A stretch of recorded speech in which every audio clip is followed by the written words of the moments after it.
listening to have you ever wondered? It is Friday, July 8th, 2022. I'm Chloe, and the title of today's episode is Boundaries.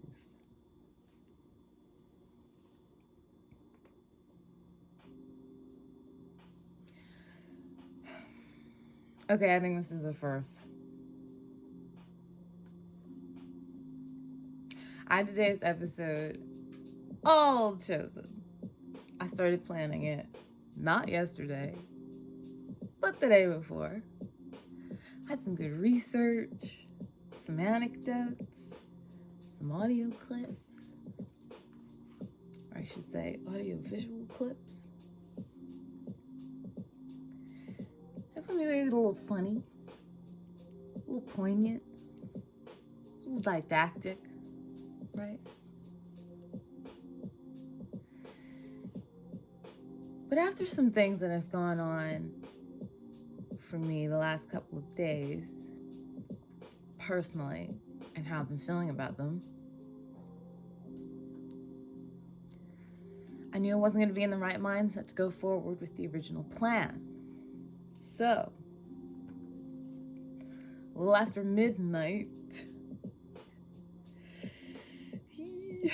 I started over.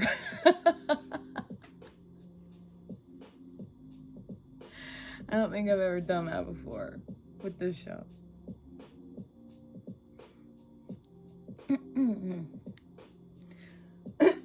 Sorry. I cannot go into the situation that was the catalyst for the last minute switch. But what I will say is that the importance of strong and effective boundary setting has been highlighted and confirmed for me as a result.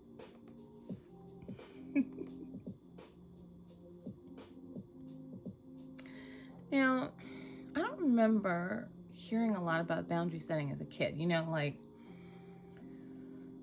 learning how to set boundaries for yourself, learning how to respect the boundaries of other people, stuff like that.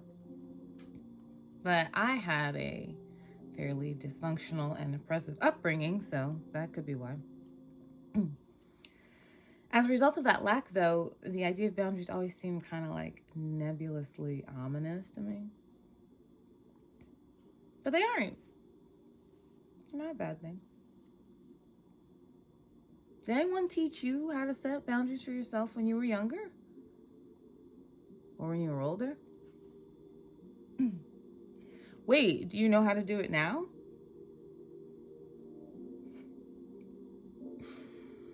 I've casually mentioned my therapist on other episodes, I think.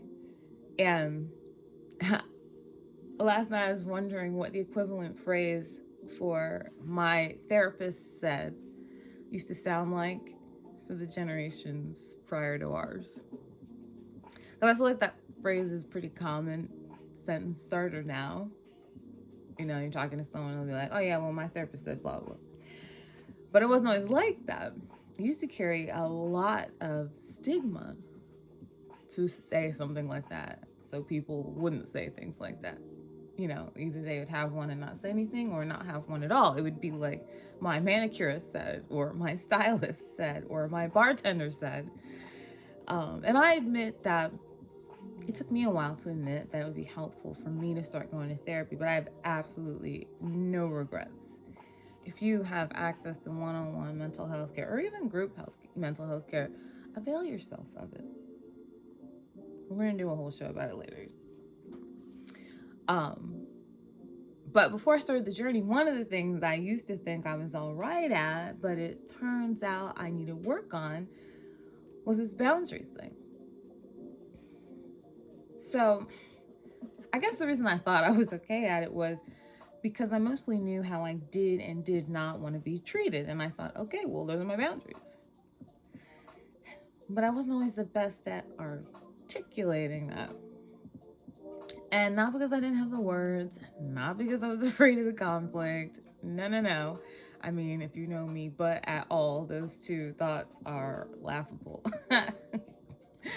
No, it's because it wouldn't always occur to me to explain to the other person what was going on behind my behavior and how they could respond in a way that would be more helpful to me. So I'm a pretty direct person, and once the idea of being more proactive and consistent and intentional about expressing those things, the actual articulation came a lot more naturally. So it's like, think of things that people do that can make you uncomfortable and then let them know so that they have the choice to honor your needs and support you in them. It's an extremely simplified way to explain it. And like I said before, it doesn't have to be a negative thing, right? Mutual respect is a big, all capital letters, deal to me. And I truly believe it's one of the cornerstones of healthy and long-lasting interpersonal communication. So, if two people who have an affinity and respect for each other can articulate the ways in which they can treat each other even better than they already do, how could that possibly be negative? That's my thought. Let me go back to the conditions, though. Affinity and respect. Remember that. Now, you might have to shift your ego around a little bit while you're adjusting to someone's newly articulated boundaries. That's okay, too. There's way too much hubris floating around in this world. I mean, like, it assaults you. It assaults you when you interact with some people. And I heard someone speak really excellently on the subject of true humility the other day, which reminded me of how necessary that is for our day-to-day interactions. So with the boundaries, there might be some trepidation first, but once you get the hang of it, it could also lead to a life of less unnecessary conflict. I'm not saying life has no conflict. I don't even think conflict is a bad thing.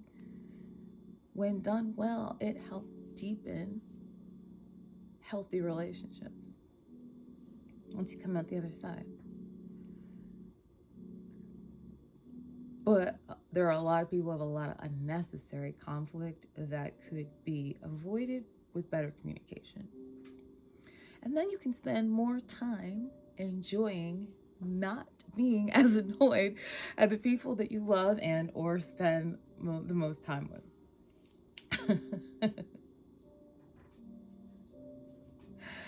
And of course, like I said before, this is if the other person chooses respect. Sometimes they don't, which, by the way, is not your fault. I had this happen to me just recently. My introversion, my schedule, my ADHD, my plans for the future, my other things I have going on sometimes conspire, they converge to make it challenging to get a hold of me. You may have experienced this. No malice intended, just brain elsewhere. It occasionally catches me off guard, but if I know I'm going to be AWOL because I have a lot to do or a lot to think about or whatever, or I already disappeared and I think the other person might have been expecting some type of a response from me, I try to shoot a text or whatever over to explain, a DM, a smoke signal, something. And I did this just the other day. I got in text from some people that I only interact with occasionally and hadn't spoken to directly since sometime in May, and I hadn't answered them yet. So I thought,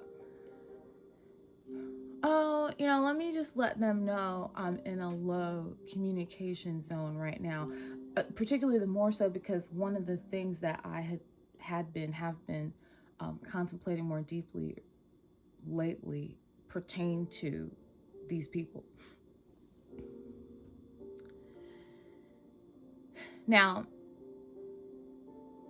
like I said, I hadn't spoken to them directly in almost 2 months since I sent that little boundary notification text. I've heard from one of them 3 times. I heard from one of them 3 times in a week and a half after 2 months. So that's the exact opposite effect that I wanted. But whether or not someone chooses to respect your boundaries is not in your control. I mean, I think I still did the right thing by letting them know, because otherwise I just would have said nothing. And I read somewhere that if you don't express your boundaries and you just drop off the face of the earth, that's like ghosting. I don't believe in doing that. So I was like, here, let me just communicate. The part that is in your control, though, is your response to their reaction. And I follow this account on Instagram called Introvert Dear, and just recently they put up this post that had 3 succinct boundary setting tips. The first one is, and I'll post a link to this as well if you want to go look at it. To establish boundaries, you must know what yours are, which is valid. Some people don't know what's okay with them and what's not until they're in the middle of the situation of the thing that's not. And that's an okay place to figure that out, but a better place to figure that out is by thinking about it beforehand. And so then step 2, they're saying, is you're ready to clearly set the boundary, meaning use words to express it to the people it pertains to. And then finally, hold or reestablish the same boundary and stay strong.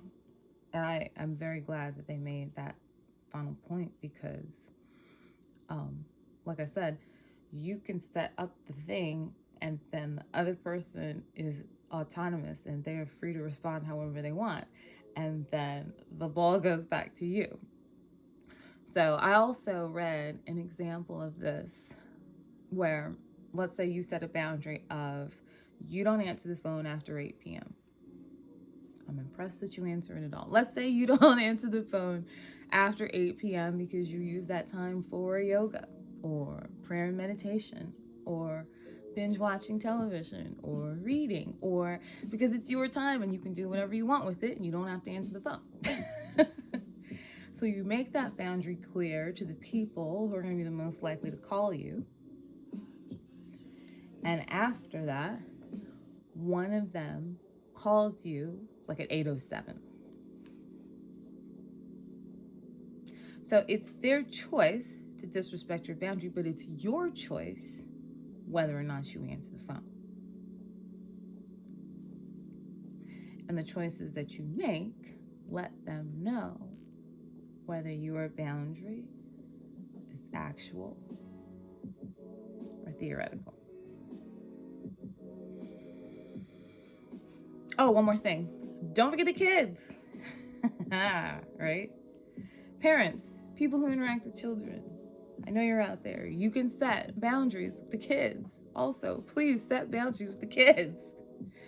Don't yell at them or shut them out.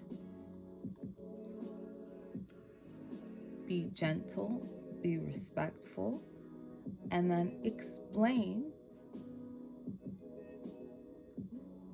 if it's something that they did or said. Explain how it made you feel and how you would like that interaction to be different moving forward. They can handle it. They'll not only understand you, but they'll learn how to communicate with other people that way for themselves. Double win. Amazing little creatures. So, don't be afraid of these boundaries.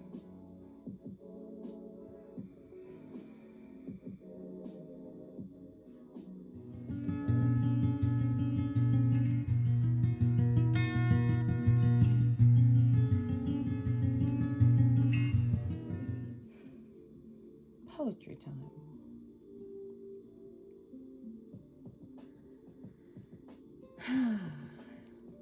You've heard of Rainer Maria Rilke, yes?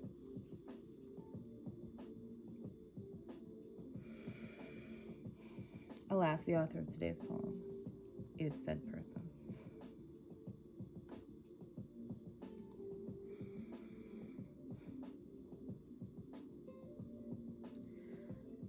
I yearn to belong to something, to be contained in an all-embracing mind that sees me as a single thing. I yearn to be held in the great hands of your heart.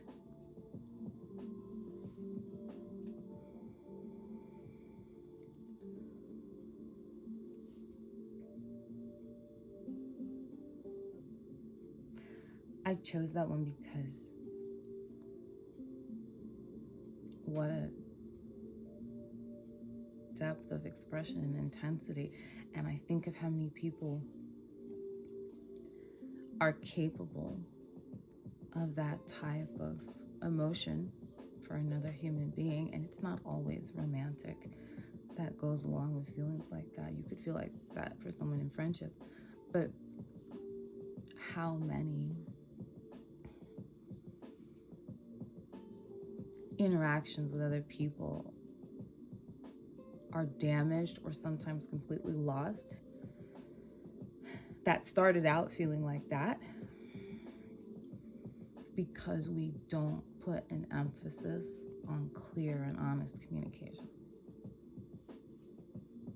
So, give yourself some time and space to think through what you need and want, if that's not a habitual part of your regular interactions with yourself, because like that post said, you gotta know what you want before you can tell someone else. It's worth the effort, trust me. And then maybe start thinking about how you can articulate those things to help strengthen, not jeopardize, strengthen the interactions that you have with people who are important to you. Because as I said before, someone who already has both affinity and respect for you should appreciate clear communication of something that's going to make it better and easier for you to live your life, especially in relation to them.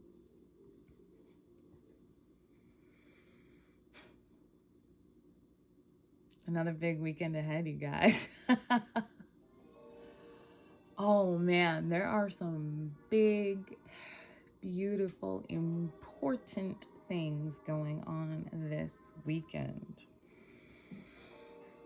I'm really excited to see how it's all gonna go. I have no doubts it's gonna be amazing.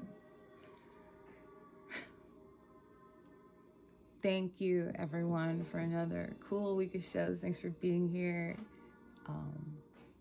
It is quite meaningful to me that you are. And I will see you back here on Monday.